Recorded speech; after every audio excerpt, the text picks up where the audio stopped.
for many reasons. I think the biggest reason is to protect the most important people in my life, which is the mother of my kids and my kids. But I have been left with no choice. I'm feeling all type of emotions right now. I'm sad. I'm mad. I feel that I've been blindsided.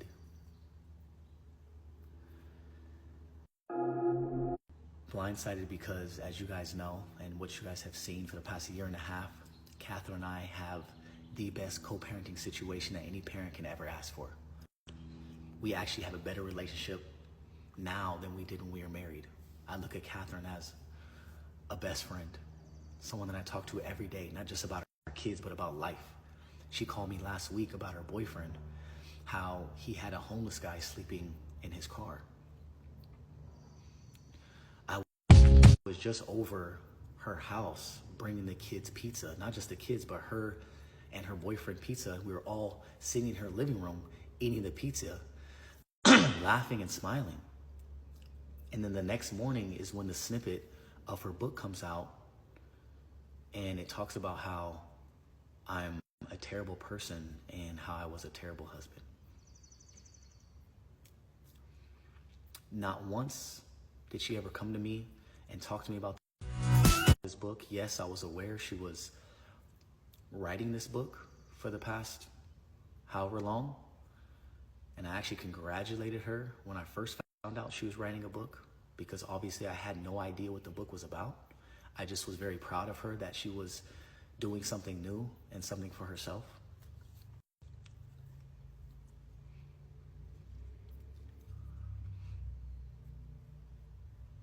For those of you who don't know what I'm talking about, Catherine recently just released a snippet of her book that she wrote alongside a professional author that helped her write this book. And the book was manipulated, and she did not tell the full truth, which is why I'm here today to tell you guys the full truth and to tell you guys what really happened.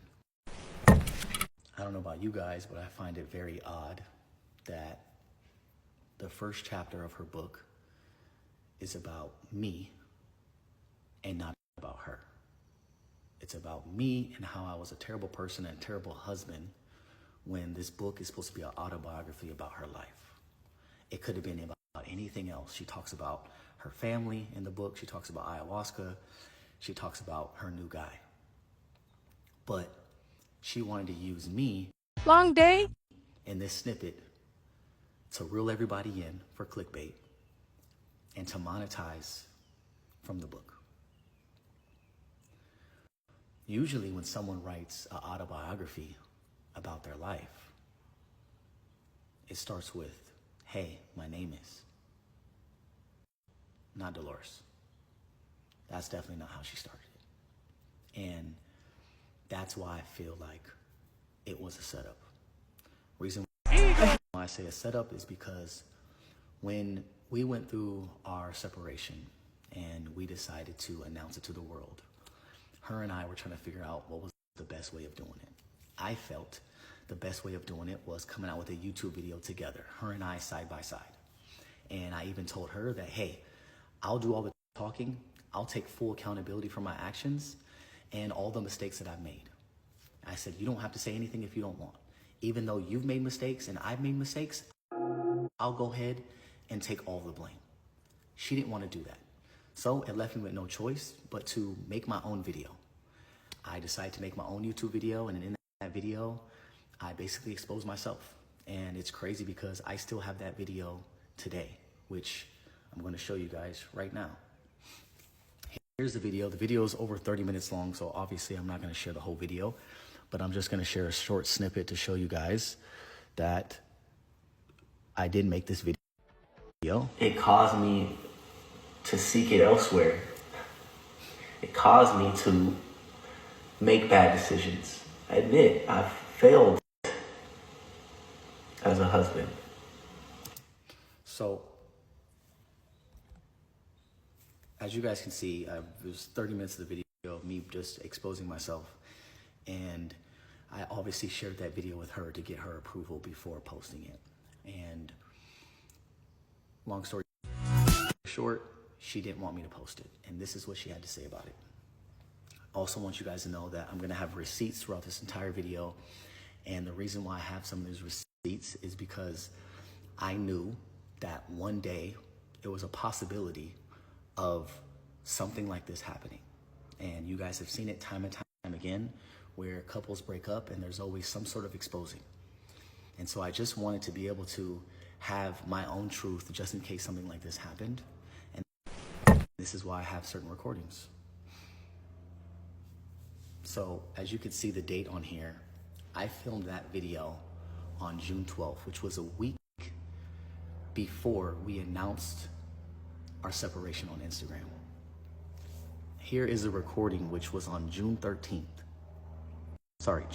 13th, which was the day after I filmed this video. And this was her response on why she felt I shouldn't post the video. So I'm saying, is that okay? Yes. Okay, but do I have to worry about like you like saying something like after and stuff? So I'm basically asking her like, what is okay for me to say? She showed me her statement that she had, and I was like, okay, well, I had no say in that. You're doing what you want to do. Am I allowed to do what I want to do? No, you just say you weren't happy. Okay, I'm just asking. Just, like, say what you said in your video. I just think your video would have been, you would have had a lot of backlash. I think this way is much more organic.